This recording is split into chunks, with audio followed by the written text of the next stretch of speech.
Bonjour à toi cher spectateur, Foxtrot de Samuel Maoz est un film qui me passionne depuis un bon petit moment parce que le bouche à oreille a voulu que j'entende parler de ce film il y a quasiment 2-3 mois.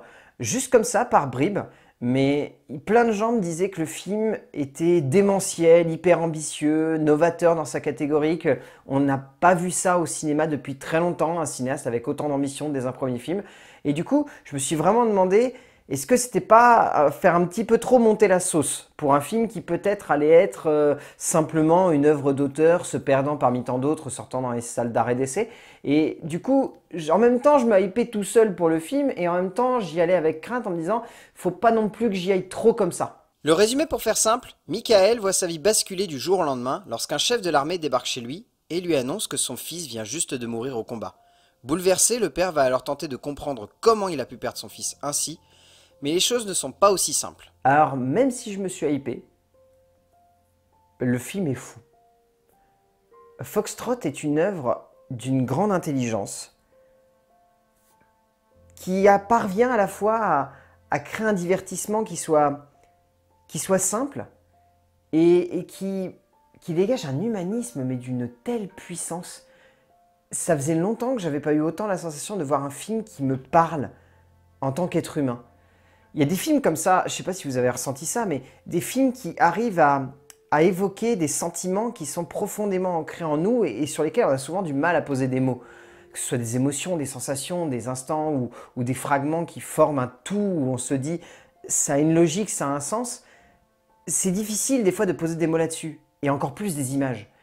Et Samuel Maoz vient de faire ça au travers d'un long métrage qui est brillant, qui n'est pas exempt de petites maladresses, mais qui est d'une telle justesse et qui porte en lui un tel jeu avec le spectateur qu'on peut que se laisser entraîner par le film. Si un film veut se jouer du spectateur, cela est une chose qui peut être à double tranchant, car offrant la possibilité à l'auteur de créer un environnement où l'action peut être un rebondissement, mais également peut clairement lasser ce dernier et lui laisser un goût amer en sortie de salle, soit celui de s'être fait duper, mais pas dans le bon sens.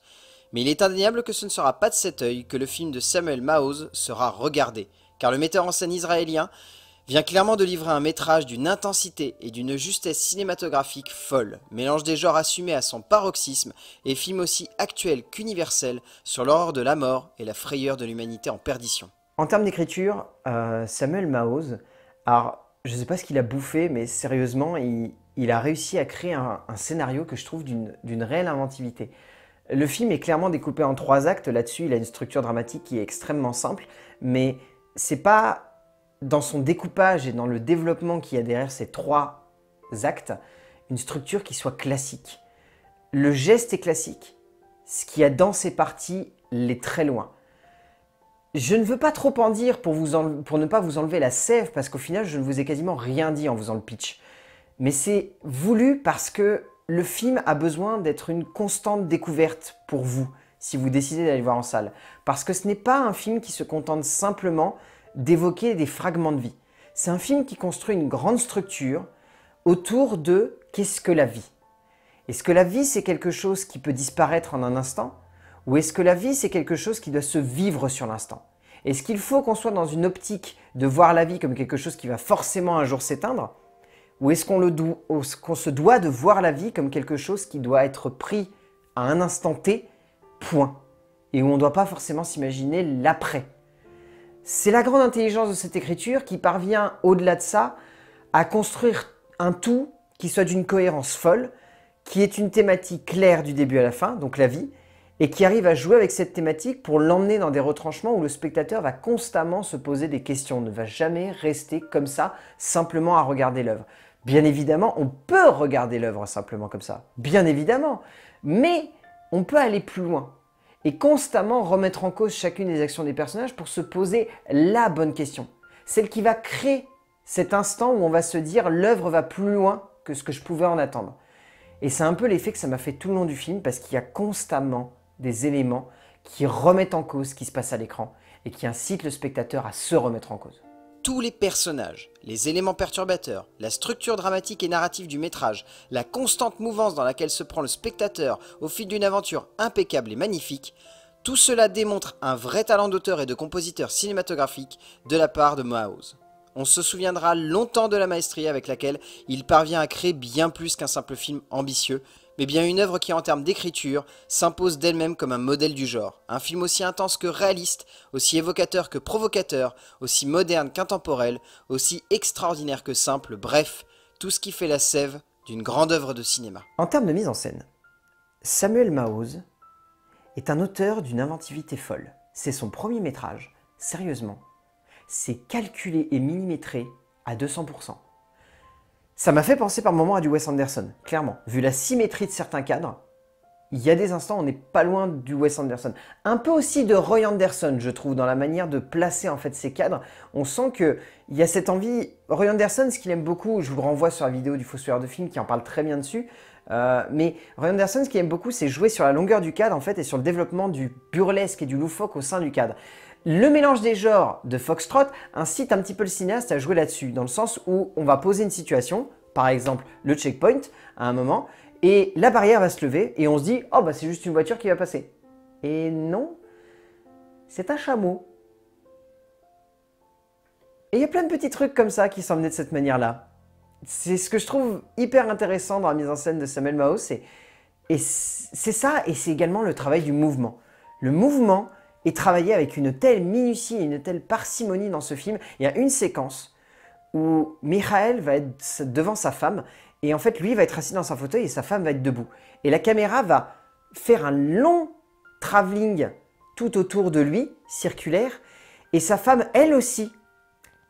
Mais sauf que la caméra fait un panneau. Et c'est elle qui fait un travelling circulaire. Et il y a plein de petites idées comme ça tout au long du film. Il y a des plans zénithaux qui sont parfaits. Enfin, il y a quelque chose dans ce film qui, en termes de mise en scène, fait réfléchir sur le sens de la vie, encore une fois, et au-delà de ça, sur à quel point on peut apporter de l'importance à la vie, rien qu'en la regardant, droit dans les yeux, et en acceptant de la voir, non pas comme une fatalité, mais comme une destinée. Chaque cadre est créé avec une minutie de l'ordre d'un bijoutier. Chaque rythme et chaque changement de plan provoque une émotion acerbe et parfois difficile à cerner sur l'instant pour le spectateur, tant celle-ci met parfois du temps à nous rattraper, mais quand c'est le cas, elle ne nous lâche plus, ne nous perd pas de vue et nous embarque dans un sentiment inconnu. On sent que le film veut faire bien plus que simplement nous toucher. Il veut faire en sorte que l'on retienne chaque fantaisie, chaque instant de folie qui anime un cadre parfaitement maîtrisé par un cinéaste qui veut imprimer l'image d'un métrage où il ne serait pas simplement question de ressenti, mais avant tout, et même pour tout, de projection dans l'autre et de compréhension de l'autre. En termes de casting, je ne sais pas quoi vous dire si ce n'est que j'ai trouvé tous les acteurs transcendants. Il y a des fois où on peut se permettre de juger un acteur comme bon ou mauvais, et il y a des fois en fait où on ne peut pas parce qu'on les regarde et on est captivé par ce qu'ils font. Que ce soit Sarah Adler, que ce soit Jonathan Shirai, que ce soit Shira Haas, Karin Ugowski, tous ces acteurs dégagent une sincérité qui va au-delà de simplement nous émouvoir, ça nous transporte et ça nous transcende. Et il y a surtout un acteur qui arrive à faire ça tout au long du film. Et pas uniquement parce qu'il y a une ressemblance un peu troublante avec un acteur américain. S'il a une ressemblance troublante avec Steve Carell, Lior Ashkenazi est d'une perfection totale dans le rôle central d'un métrage, qui l'emmène avec une candeur et une prestance folle de bout en bout, parvenant à être à la fois drôle et terriblement émouvant. Au bout du compte, Foxtrot mérite très largement son Grand Prix du jury de la dernière Mostra de Venise. C'est un film qui est démentiel, que j'ai trouvé renversant, qui m'a ému comme rarement j'ai été autant ému au cinéma. C'est un film qui prend aux tripes, qui donne la chair de poule, qui transporte avec une douceur et une puissance à la fois le spectateur dans des retranchements, qui l'incite à réfléchir sur tellement de thématiques qu'au-delà de la vie, ça serait difficile de toutes vous les énumérer. Mais en soi, Foxtrot de Samuel Maoz, si vous avez l'occasion de le voir en salle, mais foncez sans réfléchir. C'est un film qui est magnifique, qui est même impérial par instant. C'est une œuvre quasi parfaite qui, je pense, va extrêmement bien vieillir parce qu'elle est ancrée dans notre époque, mais elle est également universelle. A plus!